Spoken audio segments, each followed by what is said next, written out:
네, 지금부터는 투자해놓은 시간으로 이어가 보겠습니다. 코스피 지수가 상승 전환하면서 현재 4,470선 부근까지 다시금 올라왔는데요. 오늘장에 나온 핫한 이슈들과 종목들, 나 한 큐에 정리하고 또 남은 5장 어떤 투자 전략이 필요한지 두 분 통해서 인사이트 얻어보도록 할게요. 오늘은 레몬리서치 김민수 대표, VIP 금융 컨설팅 신동민 대표 두 분과 함께하겠습니다. 어서 오세요. 네, 또 저희가 마지막 순서로는 탑픽주를 공개해드리고 있는데요. 지난주 우리 신동민 대표님의 탑픽주가 테스였습니다. 말씀해 주시고 나서 다음 거래일에 바로 20% 넘게 급등하면서 지금도 테스가 6거래일 연속 상승하고 있고요. 테스 현재 한 3% 넘게 상승하면서 44,000원대 말씀해 주셨는데 지금 56,000원대까지 올라왔습니다. 대표님, 테스 요즘 반도체 분위기 좋잖아요. 더 가져가 볼까요? 아니면 지금 단기간에 수익이 좀 많이 났으니까 좀 수익을 챙겨 볼까요? 어제 전공정 종목들이 이제 반응이 다 좋았는데 지금 오늘 어제 최고가 찍고 기술적으로 좀 눌리고 있다고 보여지고 있습니다. 근데 아직 제가 봤을 때는 추세는 안 꺾인 것 같아가지고 계속 홀딩 하셔도 좋을 것 같고 특히 테스 같은 경우는 이제 4분기 신규 디램 공장량 장비 출하로 인해서 매출 컨센서스가 이제 상회하고 있고 또 26년 예상 영업이익 전망치도 작년 대비해서 42% 기록하고 있어가지고 좀 긍정적인 이슈들이 많아서 계속 홀딩하셔도 괜찮을 것 같습니다. 네, 테스를 이을 수 있을 만한 또 오늘의 후속 탑픽주도 한번 기대해 보도록 하겠고요. 테스는 수익 극대화 관점으로 홀딩하자라고 말씀해 주셨습니다. 그럼 먼저 오늘 시장에서 가장 강했던 현대차 이야기부터 해보겠습니다. 현대차 그룹이 CS2026 행사장에서 휴머노이드 로봇 아틀라스를 이제 처음으로 공개를 했습니다. 이제는 단순히 모빌리티 자동차 제조사를 넘어서서 피지컬 AI 선도 기업으로 도약하겠다라는 그 포부가 정말 드러났던 그런 행사였는데요. 이 영향에 오늘 현대차가 개장 직후 9시 10분에 한 8% 넘게 급등하면서 33만 원을 찍었습니다. 역사적인 신고가를 경신했는데 지난해 답답했던 주가 흐름을 정말 한 방에 뚫어주는 흐름을 보였습니다. 하지만 현재는 윗꼬리가 길게 달리면서 한 1%대 상승세에 그치고 있는데요. 김미수 대표님, 네. 현대차를 비롯한 현대차 그룹주들 올해는 대세 상승을 기대해 볼 수 있을지 지금은 약간의 차익 실현 매물 출회고 좀 앞으로 더 갈 수 있다고 보실까요? 완벽한 세론이네요. 네, 그런 모습들 쪽에서 현대차를 지금 바라본다는 얘기는 이상으로 뭐 로봇 관련된 쪽의 전략과 또 밸류를 줄 만한 관련된 얘기들이 많이 나왔는데 제대로 주가가 반응을 못했다라는 쪽들은 일단 쉬어간다고 봐야겠죠. 당장은 좀 어려울 것 같습니다. 그렇다는 얘기는 지금 실적과 관련된 쪽에서 차량 판매 쪽에 대해서 이제 답을 줘야 될 것 같고 그게 더 기반이 되고 플러스 알파가 더 들어와야 된다는 관점으로 봤을 때 일단 현대차는 가장 또 레벨업, 그러니까 밸류를 또 끌어올릴 수 있는 요건 중에 하나가 아무래도 지배구조 개선이 어느 정도 좀 들어가느냐가 관건인 것 같습니다. 그렇게 되면은 지금 한참 말이 많은 보스턴 다이내믹스를 잘 IPO를 해야 될 것 같고요. 그렇게 되는 관점 쪽에서 또 승계 구조가 잘 이어지게 되면 그때부터는 레벨업 될 수 있을 것 같은데 당장 지금부터는 주가가 어느 정도 관련된 성장 밸류에 대한 모습들은 어느 정도 좀 반영됐기 때문에 추가 강세보다는 약간 다시 정체되는 국면 쪽으로 좀 들어가는 게 아니냐라는 쪽으로 봐야 될 것 같고요. 그와 함께 로봇 관련주들 전반적으로도 그렇게 보여지고 있기 때문에 일단 CS2016에 나오는 세론 현상 정도로 보고 조금 더 시간을 갖고 보시는 게 더 맞지 않나 그렇게 바라보고 있습니다. 네, 오늘은 아쉽게 현대차 그룹주들이 지금 새로 나오고 있는데 이런 혁신 기술을 선도하는 기업들의 주가가 잘 갔으면 하는 그런 바람입니다. 일단은 단기적으로는 새로운 물량이 출회되고 있다라고 짚어주셨습니다. 네, 그리고 그동안 CS 기대감이 많이 올랐던 관련주 안에서 자율주행 쪽 이야기 나눠보겠습니다. 네, 그래도 일부 자율주행 관련 종목들은 견조한 흐름 빨간불을 켜고 있는 종목들도 있는데요. 젠스당의 엔비디아 CEO가 이번 CS 기조 연설에서 엔비디아도 이제 곧 한 1분기쯤에 자율주행 차량을 내놓겠다라고 발언을 했습니다. 1분기는 미국 그리고 한 아시아는 3, 4분기쯤에 공개를 하겠다라고 밝혔는데 신동민 대표님. 자율주행 관련 종목들이 장 초반에 좀 강하더라고요. 자율주행 쪽은 앞으로의 전망 어떻게 보고 계실까요? 일단 자율주행 한다고 하면 지금 기성에 있는 이제 뭐 테슬라나 웨이모가 너무 잘 되고 있어가지고 거기가 만약 투자한다고 하면 거기가 맞는 것 같고, 근데 이제 여기에 들어가는 기술이 알파마요라고 해서 또 엔드투엔드, 즉 카메라로 모든 거를 하는 테슬라와 같은 기술이거든요. 그래서 사실 새로울 거는 없다고 판단이 되는데, 그럼에도 불구하고 또 엔비디아하고 벤츠랑 또 협업한다 하니 기대가 되신다고 하면은 크게 지금 두 종목이 연관돼가지고 좀 관심을 많이 받고 있습니다. 그래서 대표적인 게 지금 오늘 핫한 세코닉스, 이 기업 같은 경우는 이제 그 아까도 말씀드렸지만 엔드투엔드가 이제 카메라 방식이다 보니까 이 세코닉스는 이 엔비디아의 전장용 카메라 렌즈 공급한 이력이 있거든요. 그러다 보니까 여기에 지금 관심이 좀 쏠리고 있고, 또 이제 GPU 5만 장 확보한 현대 오토 에버 또 있기 때문에 이 두 기업 정도는 오늘 이제 젠슨왕이 발표한 이 로보 택시 관련해서 로보 택시 관련주로 좀 보시는 건 괜찮을 것 같습니다. 네, 엔비디아와 좀 묶여있는 관련 기업으로 세코닉스와 현대 오토에버를 특징 기업으로 언급해 주셨습니다. 관심 가져보시길 바라겠고요. 그리고 여기서 빠져나간 수급이 오후장 되면서 우주항공 쪽으로 들어왔습니다. 지금 우주항공 관련 종목들이 뭐 두 자릿수대 급등세를 보이고 있는 종목들이 속출하고 있는데, 방산주 안에서도 오늘 방산주들도 잘 갔는데 그 안에서도 우주항공 모멘텀이 묻어있는 기업들의 주가 흐름이 굉장히 좋습니다. 김민수 대표님, 네. 특히나 스페이스X의 지분 투자로 한창 주목받았던 미래에셋 증권으로 외국인의 어마어마한 매수세가 들어오고 있는데, 스페이스X 관련주, 이 우주항공주 올해는 좀 분위기가 다를 수도 있다라는 이야기가 많은 것 같아요. 우리 대표님의 의견은 좀 어떠실까요? 네, 미국에서도 신경을 많이 쓰고 있는 섹터이기 때문에 같이 훈풍을 받는다고 봐야 될 것 같고요. 그런 쪽에서 미래에셋 증권도 당연히 증권주다 보니까 지금같이 시장 강세고 거기다가 거래대금 늘어나고 그러면 당연히 수혜입니다. 그런 모습들이 반영되는 가운데 추가적으로 미래에셋 증권의 스페이스X 지분 가치가 이제 스페이스X에 대한 기대감, IPO 기대감이 커질수록 지분 가치도 같이 높아가는 모습들이죠. 보다 보니까 작년 말의 기준으로 보게 되면 1조 3천억에서 5천억까지 늘어났다라고 하게 되면 지금 갖고 있는 지금 미래에셋 증권의 투자 가치에 대한 재조명이 나오기 시작하다 보니까 더 강한 모습들이라고는 보여지고 있는데, 하지만 이제 증권주의 특성상 그리고 또 한번 강하게 모멘텀이 불러일으키게 되면 더 강한 것보다는 약간 쉬었다가 다시 갈 수가 있습니다. 그렇기 때문에 지금은 무리하게 쫓아가는 전략은 바람직하지 않고요. 적어도 한 27,000원대 중반대는 또 확인할 수가 있기 때문에 그 정도까지는 보고 대가는 게 좋을 것 같고요. 차라리 지금 우주항공 쪽을 노리신다라고 하게 되면 워낙 강하다 보니까 종목들이 계속 더 섹터도 소섹터로 확산이 됩니다. 그런 가운데 그래도 마음 편하게 본다라고 하게 되면 제일 중요한 거는 방산 쪽이 우주항공 모멘텀을 결부시키면서 더 확대되는 과정들이 나왔을 때 그게 가장 더 좋겠다라고 보시면서 방산주의 실적과 수주가 양호한데 거의 밸류업되는 과정들을 본다라고 했을 때는 가장 중요한 거는 한화에어로스페이스 같은 경우가 될 거고요. 그와 함께 또 어느 정도 레벨은 그를 맞춰갈 수 있는 정도 본다라고 하게 되면 한국항공우주, LIG 넥스원 이런 종목들이 훨씬 더 좀 봐야 될 때가 아닌가 생각되고 있습니다. 네, 일단 미래에셋 증권은 가격 라인을 27,000원으로 제시를 해주셨고요. 지금 따라잡기에는 다소 부담스럽다라고 말씀을 해주셨습니다. 네, 그리고 방산주 안에서 한국항공우주와 LIG 넥스원 눈여겨보자라고 특징 기업으로 언급해 주셨으니까요. 참고해 보시기 바랍니다. 네, 그리고 현재 스페이스X 관련 대표 종목으로는 또 스피어가 있는데, 이 스피어가 지금 단기 급등에 따라서 거래가 정지되어 있습니다. 이에 따라 후발주자로 통신 장비주들이 최근에 또 움직이고 있는 것 같은데요. 최근 로봇과 자율주행, 우주항공 등 이 신성장 사업과 더불어서 그렇다면 인프라, 이런 네트워크가 참 중요하다라는 그런 게 시장에서 부각받으며 통신 장비주들로도 최근 수급이 꾸준하게 들어오고 있습니다. 신동민 대표님, 그럼 통신 장비 이쪽도 신성장 사업 분야에서 하나의 축으로 좀 우리가 주목을 해봐도 될지 의견 주실게요. 예, 지금 이 통신 장비도 계속 이 투자가 이루어질 수밖에 없는 환경이다 보니까 지금 관심을 가져야 된다 보고 있고, 결국 근데 아직 개인들이 이제 수급이 막 쏠리고 있지는 않아서 결국 지금 보시는 거는 정책적인 이슈와 함께 그 기관들이 들어가는 걸 좀 위주로 보시는 걸 좀 추천드리고 싶습니다. 그래서 통신 장비 같은 경우는 아직은 뭐 시장 대표주로 확 수급이 쏠리진 않고 있으나 그래도 포트폴리오에 넣어놓고 기관들이 언제 들어오나, 그리고 그 수급과 함께 좀 이제 그 트렌드를 따라서 투자하시는 걸 추천드리도록 하겠습니다.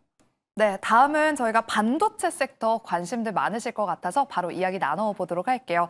지금 삼성전자가 아래 꼬리를 길게 달고 지금 한 1%가 채 되지 않는 조정세로 하락폭을 좀 줄이고 있고요. SK하이닉스는 지금 다시금 신고가를 경신하고 있습니다. 오후장 들면서 보합권 수준까지 올라오더니 저희가 투자해놓은 시간을 지금 진행하는 동안에 벌써 SK하이닉스가 2% 넘게 상승하면서 71만 원 선까지 올라왔습니다. 김민수 대표님. 네. 삼성전자와 SK하이닉스 더 달리는 것 같아요. 혹은 지금 너무 달렸기 때문에 대장주에 지금 베팅을 하기보다는 오히려 소부장 쪽으로 눈을 돌려야 할 때인지 우리 대표님의 의견은 어떠실까요? 네, 근데 잘 보시게 되면은 라운드 넘버를 누가 먼저 안착하느냐가 더 중요할 것 같습니다. 하이닉스가 70만 원대를 더 먼저 안착합니다. 2%대 강세로 보이고요. 그렇다는 얘기는 일단 시장의 관심은 그래 이렇게 많이 올랐지만 누가 더 저평가냐라는 쪽에 봤을 때 시장의 선택이 그렇게 들어간다는 것들은 좀 눈여겨봐야 될 것 같고요. 그런 쪽에서 일단 이쪽들은 워낙 또 빠르게 올라왔고 강하기 때문에 여기서 일단 추가로 또 앞으로 더 갈 거야. 뭐 삼성전자 200만 원, 뭐 하이닉스 100만 원, 뭐 이런 식으로 나온다고 해서 추격하는 것보다는 좀 기다리시면서 보는 게 더 맞다고 봐야 될 것 같고요. 그런 쪽으로 봤을 때 상대적으로 그동안 수익이 많이 났다라고 생각하시게 되면 조금 줄여서 소부장 쪽으로 보시는 게 더 좋겠다고 생각되고 있습니다. 특히 지금 분위기는 일단 이제 앞으로 장기 공급 계약 쪽으로 나가기 시작하셨을 때 IDM 같은 메모리 업체들은 훨씬 더 앞으로 어떤 장기 계획들을 세울 수가 있다고 하게 되면 설비 투자에 또 공격적으로 나올 수가 있겠죠. 그런 변화를 본다고 했을 때는 설비 투자 재개가 됐었을 때 나올 수 있는 변화, 초점을 맞춘다라고 하게 되면 아마 선단 공정 중심의 전공정 쪽들이 가장 또 좋지 않을까 생각되고 있고, 그리고 후공정 쪽이나 HBM 이쪽들도 여전히 신경을 많이 쓰는 섹터이기 때문에 지금은 같은 탄력을 노린다, 탄력을 좀 더 강한 쪽을 노린다라고 하게 되면 소부장이 더 낫다, 그렇게 말씀드리겠습니다. 네, 전공정과 HBM 쪽에 관심 가져보자라고 말씀해 주셨습니다. 네, 그렇다면 이어서 우리 신동민 대표님한테도 이 질문 그대로 드릴게요. 지금 대장주 SK하이닉스가 벌써 71만 5천 원까지 올라왔는데 80만 닉스를 바라보면서 대장주에 올라타는 전략이 유효할까요? 아니면 소부장을 봐야 될지, 그리고 소부장 안에서는 어느 쪽이 좀 유망해 보이실까요? 지금 일단 반도체 탑2가 이제 월 초부터 해서 좀 급격하게 올라온 부분이 있어서 이제 기술적인 조정이 좀 있어야 된다고 생각이 되고, 그게 있어야지 좀 건강하게 또 추세를 갖고 꾸준하게 상승할 거라고 보이고 있습니다. 일단 실적이나 뭐 제품 가격 급등하는 거, 그리고 또 끊임없는 수요, 부족한 공급 등을 봤을 때는 반도체 흐름은 아직 안 끊겼다고 생각이 되고, 그럼 이렇게 조정받을 때는 당연히 이제 돈이 순환되면서 소부장으로 갈 수밖에 없다고 생각이 됩니다. 그럼 이제 어디로 가냐라고 하면 저번 주 이제 테스 추천드린 이유와 같이 저도 전공정을 좀 많이 보고 있습니다. 그래서 대표적으로 원익 IPS, 테스, 유진테크 등이 있고, 이제 결국 삼성전자, SK 하이닉스에서 돈을 벌고 투자를 한다고 하면 전공정 장비 쪽에 제일 먼저 돈이 좀 흘러갈 거라고 생각이 돼서 요 대표주인 그 전공정 장비 소부장 많이 보시면 좋을 것 같습니다. 네, 소부장에 대한 저희가 이야기까지 나눠봤습니다. 두 분 다 지금 반도체 소부장 쪽으로 눈을 돌려보는 전략도 유효하다라고 말씀을 해주신 것 같습니다. 네, 그리고 오늘 변압기 3대장으로 불리는 HD 현대일렉트릭과 효성중공업, LS일렉트릭이 쉬어가고 있습니다. 항상 반도체가 올라갈 때는 커플링되는 흐름을 보여왔었는데 오늘 HD 현대일렉트릭의 올해 매출 가이던스가 낮아진 게 이게 발표가 되면서 성장률 둔화 신호 아니냐라고 시장은 해석하고 있는 것 같습니다. 김민수 대표님. 네. 최근에 변압기 주가 흐름 좀 어떻게 분석하고 계실까요? 두 가지인데요. 일단 말씀하셨던 수준화 매출 목표치가 나왔는데 시장에서는 10%대 남짓 넘는다고 그러다 보니까 실망감이 좀 커졌는데, 이거 똑같이 반복되는 현상입니다. 작년 초에도 그랬고 그 전년도에도 그랬고 매출 목표치를 보여주는데 그거에 따라서 실망을 갖는다? 이거는 뭐 아직 뚜껑도 안 열어졌는데 뚜껑 안에 뭐 있는지 보고 놀라는 거와 똑같은 모습들이죠. 그렇기 때문에 그럴 필요 없다라고 보는데, 하나 걱정되는 거는 그게 있습니다. 원자재 가격들이 좀 강하게 올라오다 보니까 구리부터 전조성 전도성이 높은 은 이런 쪽들이 많이 올라오다 보니까 그에 따라서 마진이 좀 훼손되는 거 아니냐라는 쪽들에 대한 부담은 남아 있을 수는 있습니다. 근데 그런 쪽들이 일단 지금 쇼티지 상황이다 보니까 충분히 가격 전가 능력이 있다라고 하게 되면 그거를 통해서 주가가 변하는 흐름들로 그에 따른 영향들로 미리 걱정을 한다고 하게 되면 이거는 아직은 확인하고 보는 게 맞겠다라는 쪽에서 지금은 일단 실적 뚜껑을 열어봐야 될 것 같고요. 그럼에 비해서 걱정한 거 대비해서는 아직은 그렇게 크게 어떤 주가에 반영하는 부분들은 좀 심했다, 오버했다라는 쪽으로 보시면서 좀 아직은 기다려보는 게 더 좋겠다 그렇게 말씀드리겠습니다. 네, 일단 변압기 쪽은 실적 뚜껑을 열어봐야 될 것 같다. 일단 조금 더 기다려보자라고 말씀해 주셨습니다. 네, 그리고 최근에 네이버가 또 시장에서 크게 주목받고 있어서 이야기 나눠보도록 할게요. 5거래 연속 상승하면서 지금 바닥에서 고개를 들고 있고요. 현재 4%대 상승세를 보이면서 거의 26만 원 선까지 올라왔습니다. 최근에 네이버 다양한 모멘텀이 혼재되면서 상승을 견인하고 있습니다. 최근에 쿠팡 이슈로 반사이익이 기대된다라는 의견도 있고요. 또 AI 소프트웨어 쪽을 올해부터는 좀 봐야 된다. 우리 김민수 대표님도 2026년에는 AI 소프트웨어 봐야 된다라고 말씀하신 것도 기억이 나고 조만간에는 원화 스테이블코인 법안 통과에 대한 기대감도 있고 정말 다양한 모멘텀이 엮여 있는데요. 신홍미 대표님 질문 드릴게요. 네이버는 또 우리 많은 개인 투자자분들이 보유하고 계실 것 같기도 한데 어떤 모멘텀에 주목을 해볼지 그리고 네이버에 대한 전망을 좀 어떻게 보고 계실까요? 네이버는 저도 좋아하는 기업인데요. 저번 이제 초에 한 23만 원대 탑픽주에 추천도 드리고 그때 수익도 챙겼었던 기업인데 맞아요. 사실 네이버는 다양한 모멘텀이 있지만 그냥 기업 그 순수한 재무제표만 봐도 상당히 매력적입니다. 뭐 일단 영업이익, 매출 같은 경우도 꾸준하게 우상향하고 있고 그리고 또 업종 대비해서 PE와 EPS 같은 것도 상당히 저평가 수준으로 보고 있기 때문에 상당히 괜찮습니다. 특히 그 요즘에는 이 모멘텀도 다양합니다. 뭐 스테이블 코인, 로봇, 탈팡, 수혜주, 그리고 뭐 GPU 6만 장, 정부 AI 정책 수혜주, 웹툰, 게임 등 모멘텀이 너무 많은데 지금은 뭐 누가 뭐래도 CES 2026 그리고 스테이블 코인 마지막으로 이제 탈팡 관련해서 모멘텀이 쏠리고 있습니다. 근데 아까도 말씀드렸지만 그냥 기업 순수 재무제표만 보셔도 괜찮고 특히 지금 외인과 기관이 매수세가 이제 꾸준하게 5일 연속 같이 들어와 있기 때문에 그거 보시면서 포트폴리오에 편입하셔도 상당히 괜찮을 것 같습니다. 네, 이렇게 네이버에 대한 긍정적인 코멘트 들어봤습니다. 다음은 제약바이오 섹터 이야기로 나눠보도록 할게요. 코스피 지수를 장중에 상승 전환하면서 지금 벌써 1%에 가까운 상승세를 보이고 있는 반면에 코스닥 지수는 여전히 한 1% 가까운 하락세를 보이고 있습니다.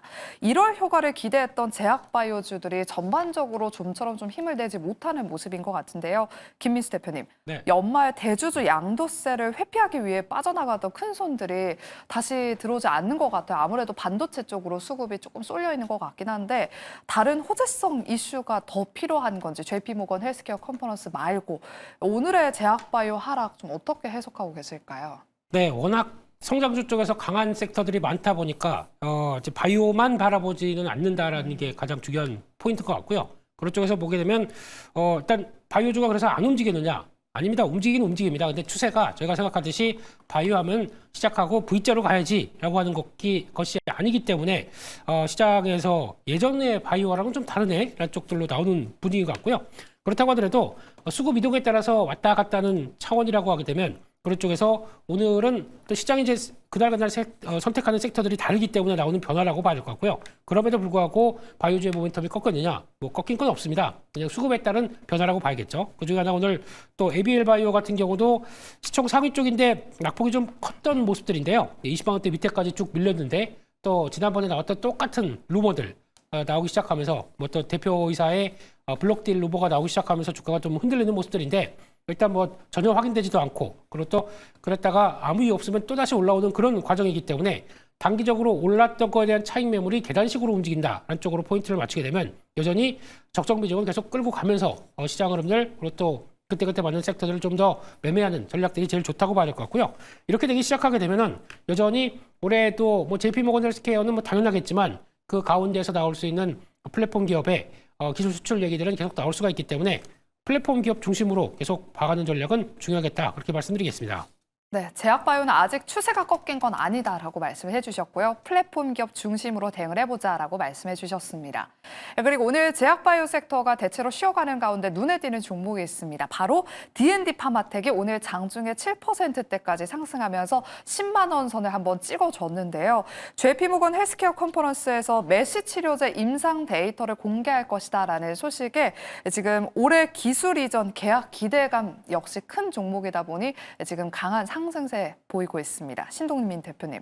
아무래도 제약바이오가 쉬어가다 보니까 D&D 파마텍도 오전에 비해서는 윗꼬리가 달린 게 좀 아쉽긴 한데 그래도 전고점이었던 11만 3,700원 11월 24일에 작년에 찍었던 이 전고점을 돌파할 수 있을지 궁금하고요. D&D 파마텍 같은 이런 비만 치료제도 봐야 될지 전망 말씀해 주실게요. 일단 지금 관심이 쏠리는 건 이 JP모건에서 아까 말씀해 주신 DD01, 즉 지방 간염 치료제에 관련한 결과에 이제 관심이 쏠리고 있는데 사실 이 발표를 한다는 건 그래도 유의미한 데이터가 좀 나왔다라고 생각이 됩니다. 그래서 어느 정도 좀 긍정적인 발표가 있을 것 같고 다만 이제 문제는 그 데이터가 문제가 아니라 기술 이전이 되냐 안 되냐 요거에 좀 포커스를 맞춰야 될 것 같습니다. 그래서 지금 D&D 파마텍 같은 경우는 지금까지는 뭐 비만 치료제 이슈로 계속 상승했다고 하면 이제 다음은 대사질환 관련으로 넘어가는지 좀 보셔야 될 것 같고 그러면 이런 이제 발표가 있을 때 어떤 데이터들이 나오는지 그리고 그거와 관련된 기술 이전이 되는지에 따라서 전 고점이 이제 11만 원 넘을 수 있을지 없을지가 좀 판단될 것 같습니다.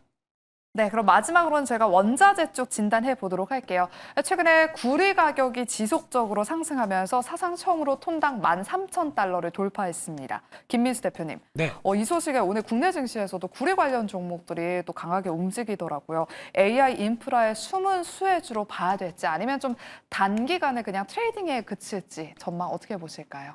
이게 일단 구리 가격을 전가할 수 있느냐 없느냐에 따라서 가장 큰 차이로 바뀔 수 있다고 봐야 될 것 같습니다. 그런 쪽에서 지금 시장은 뭐 풍산이나 몇몇 종목들을 바라보고 있는데 오히려 저희가 생각하는 대표적인 어떤 기존의 전력 쪽으로 들어가는 그러니까 데이터 센터나 AI 쪽에 필요한 인프라 쪽들은 피해입니다. 오히려 그게 더 뚜렷한 모습들이거든요. 그렇기 때문에 지금 나오고 있는 두산의 CCL이라든가 기판주 같은 경우도 당연히 구리부터 들어가는 이제 소재들이 다 이번 원자재가 올라가면서 마진을 축소시키는 요인들이기 때문에 지금은 아쉽지만 약간 좀 어떤 약할 수밖에 없는 요인이라고 봐야 될 것 같고요.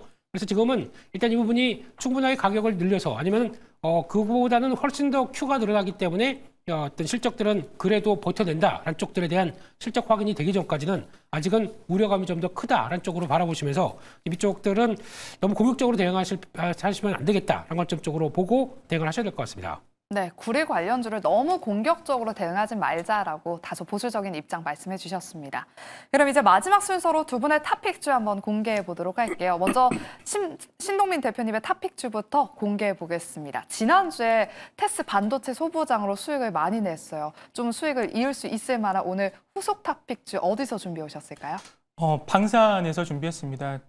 저는 현대로템 말씀드리려고 하는데 일단 단기 고점 이제 목표가는 단기 고점 23만 원, 손절가 17만 원 말씀드립니다. 일단 여기 이슈가 뭐 지금 계속 호재성 이슈들이 계속 쏟아지고 있는데 고속철도 폴란드 K2, 그다음 페루의 또 K2 전차 수출 뭐 195대, 거기에 코레일의 전동차 공급, 그리고 마지막으로 우주항공 메타 엔진까지 개발하면서 철도, 그다음에 전차, 거기에 우주항공 이 모멘텀까지 붙으려고 하고 있습니다. 특히 이제 지난해 발주액이 4조가 넘어서 역대 최대였고 지금 수주 잔고만 29조라고 합니다. 거기에 이제 기관과 외인까지 꾸준하게 들어오고 있기 때문에 현대로템 포트폴리오에 넣으시면 수익 괜찮을 것 같습니다. 네, 오늘 신동민 대표님의 탑픽주는 현대로템이었습니다. 이어서 김민수 대표님의 탑픽주도 바로 공개해 볼게요. 네, 방산과 우주항공의 모멘텀을 같이 갖고 있는데 증설까지 들어온다. 이런 건 봐야 될 것 같은데요. i3 시스템입니다. 이 회사 주가가 상대적으로 어떤 조정이 상당히 많이 받았었고요. 작년 2025년 7월 달이 고점이었고 그 뒤로 주가는 낙폭을 좀 보이다가 이제 막 살아나는 모습들인데 이 회사의 강점이 적외선, 엑스레이 관련된 영상 센서의 강자입니다. 근데 우리나라에 거의 유일하게 그 매출을 그쪽에서 집중하는 회사인데 분수 쪽으로 많이 들어가다가 이번에 작년에 어떤 관련된 설비 투자를 이어놓기 시작하면서 추가로 우주항공 그리고 또 민간 쪽 그리고 또 의료 쪽까지도 확대될 수 있는 분위기를 만들어 놓는다라고 하게 되면 레벨업을 되기 충분한 모습인 것 같습니다. 그런 쪽에서 작년 실적들 좋았고요. 그리고 또 올해도 실적 턴어라운드의 원년이 된다라고 하게 되면 레벨업 시도는 충분히 이어질 것이다라는 쪽에서 직전 고점대가 있다 보니까 약간 주춤하긴 한데 지금 분위기라고 하게 되면 아마 방산인데 연결될 수 있는 그런 관점들의 종목들을 찾는다라고 하게 되면 충분히 탄력 받을 거로 보고 있고요. 목표가 10만 원대까지는 열어놓고 손절가 7만 3천 원대로 말씀드리겠습니다. 네, 오늘 두 분 다 방산 섹터 안에서 탑픽주를 준비해 오셨네요. 김민수 대표님은 오늘 i3 시스템을 탑픽주로 소개해 주셨습니다. i3 시스템 그리고 현대로템 오늘의 탑픽주였습니다. 저희가 준비한 순서는 여기까지고요. 저희는 내일 오후 12시 이 시간에 다시 돌아오도록 할게요. 끝까지 함께해 주신 여러분 고맙습니다.